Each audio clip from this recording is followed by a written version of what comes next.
Assalamualaikum warahmatullahi wabarakatuh. Alhamdulillah, wassalamu ala rasulillah, nahmadu wa nasta'inu wa nastaghfiru wa na'udzubillah ma ba'du.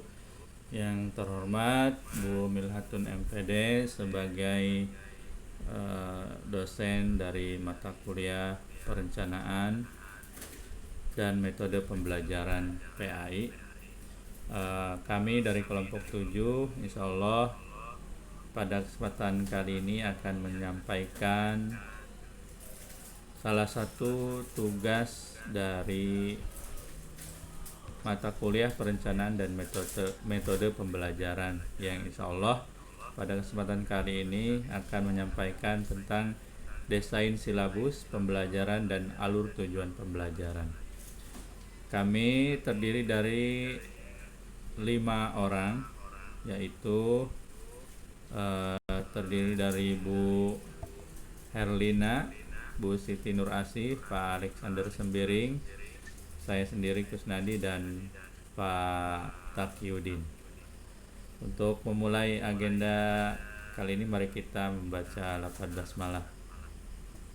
Bismillahirrahmanirrahim. Selanjutnya kita langsung presentasi, dan untuk presentasi pertama akan dilakukan oleh Bu Herlina. Kepada Bu Herlina disilahkan. Terima kasih. Langsung saja, desain silabus pembelajaran dan alur tujuan pembelajaran ATP. Pendidikan memegang peranan penting dalam membangun sumber daya manusia yang berkualitas dan berdaya saing. Sistem pendidikan yang baik tidak hanya bertujuan untuk meningkatkan pengetahuan secara kognitif, tetapi juga membentuk karakter, keterampilan sosial, serta kompetensi abad 21 seperti berpikir kritis, komunikasi, kolaborasi, dan kreativitas. Kurikulum Merdeka hadir sebagai respon terhadap dinamika global dan kebutuhan peserta didik yang semakin beragam. Kurikulum ini memberikan keleluasaan kepada guru untuk menyusun rencana pembelajaran yang adaptif, fleksibel, dan kontekstual. Selanjutnya, Ibu Siti. Satu lagi Bu, masih Bu.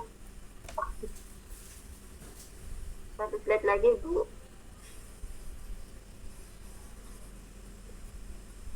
Bu Herlina, satu slide lagi, tolong disampaikan. Iya Pak. Silabus adalah rencana pembelajaran pada suatu mata pelajaran atau tema tertentu yang mencakup kompetensi inti, kompetensi dasar, materi pokok, kegiatan pembelajaran, indikator pencapaian, penilaian, alokasi waktu, dan sumber belajar. Dalam kurikulum Merdeka, silabus lebih diarahkan untuk menjadi fleksibel dan responsif terhadap perubahan serta kebutuhan peserta didik. Alur tujuan pembelajaran atau ATP. ATP adalah alat bantu guru dalam menjabarkan capaian pembelajaran, CP, menjadi langkah-langkah pembelajaran yang konkret dan sistematis. ATP menggantikan peran RPP yang sebelumnya bersifat administratif menjadi lebih esensial dan fleksibel. ATP berfungsi sebagai jembatan antara silabus dan pelaksanaan pembelajaran sehari-hari, dan menjadi peta kerja guru untuk memastikan proses pembelajaran berjalan selaras dengan CP. Selanjutnya, Ibu Siti, dipersilahkan. Terima kasih. Selanjutnya yaitu pentingnya silabus dan ATP dalam kurikulum Merdeka. Yang pertama, transformasi paradigma. Kurikulum Merdeka mengubah paradigma dari mengajar menjadi memfasilitasi belajar. Silabus dan ATP menjadi alat untuk mentransformasikan prinsip tersebut ke dalam praktek nyata di kelas. Yang kedua, pembelajaran berdiferensiasi, yaitu silabus dan ATP memungkinkan pembelajaran berdiferensiasi, yaitu pendekatan yang menyesuaikan materi, proses, dan produk pembelajaran sesuai gaya belajar dan kesiapan siswa. Dan yang ketiga, akuntabilitas pembelajaran. Melalui dokumen ini, guru dapat mengevaluasi ketercapaian tujuan, melakukan refleksi terhadap pendekatan yang digunakan, dan menyusun strategi perbaikan dan pembelajaran. Selanjutnya, komponen silabus dan ATP. Komponen silabus terdiri dari capaian pembelajaran atau CP, materi esensial, strategi pembelajaran, dan penilaian. Komponen ATP yaitu tujuan pembelajaran, langkah-langkah pembelajaran, dan indikator pencapaian. Fungsi komponen. Komponen-komponen dalam silabus dan ATP bukanlah sekadar format yang diisi secara administratif, melainkan elemen-elemen fungsional yang saling terkait satu sama lain untuk membentuk suatu sistem pembelajaran yang utuh. Selanjutnya, Pak Alexander, monggo.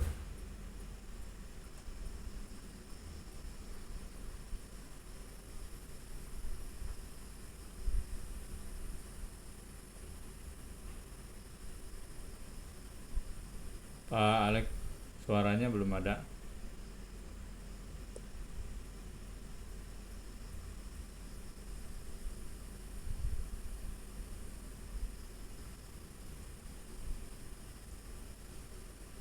Lanjut aja dulu yang lain, Pak Alex aja Pak.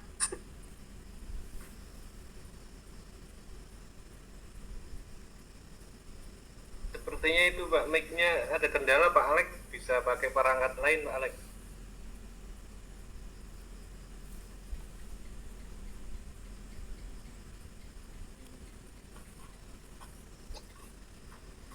Dilanjut dulu sama Pak Taki, nggak apa-apa.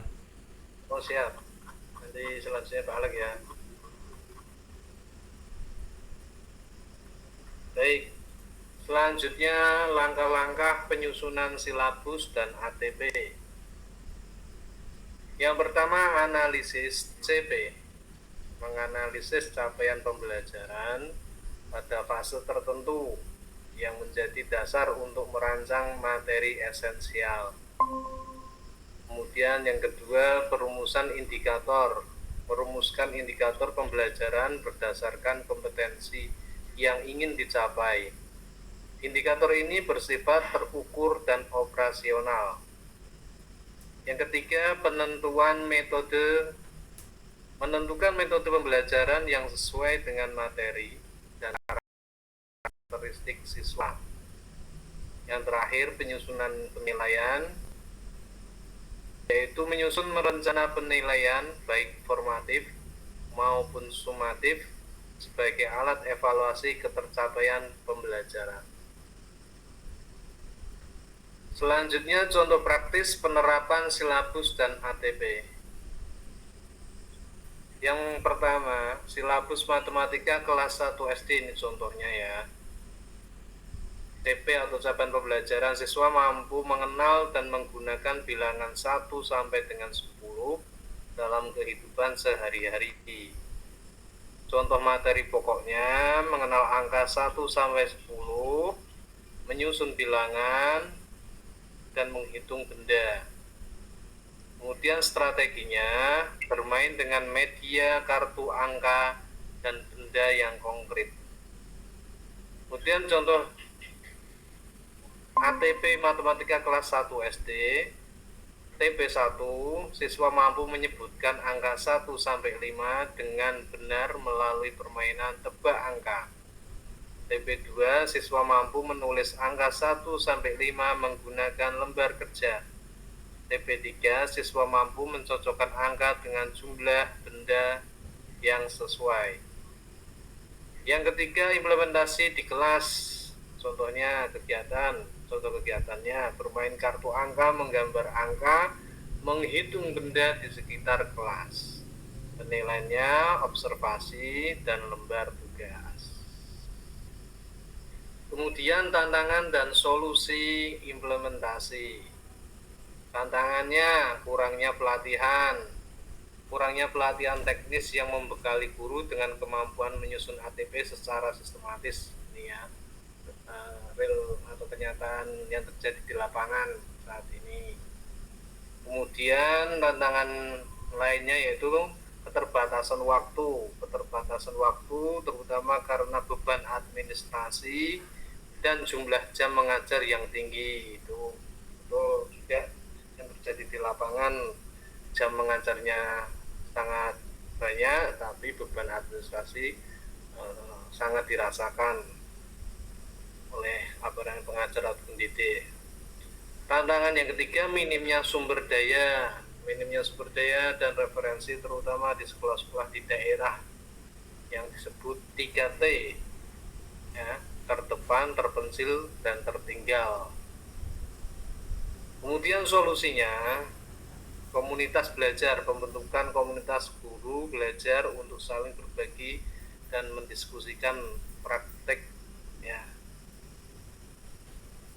Apalagi dengan kemajuan teknologi seperti ini, harusnya komunitas-komunitas belajar bisa kita bentuk atau kita bangun, ya, antar daerah sebagai jalan keluarnya.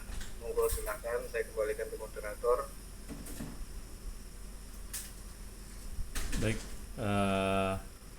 terima kasih pada para presentasi yang sudah mempresentasikan PPT dari kelompok kita, dan terima kasih pada semuanya yang sudah hadir dan mempresentasikan materi tugas dari kelompok 7, tugas dari mata kuliah perencanaan dan metode pembelajaran PAI.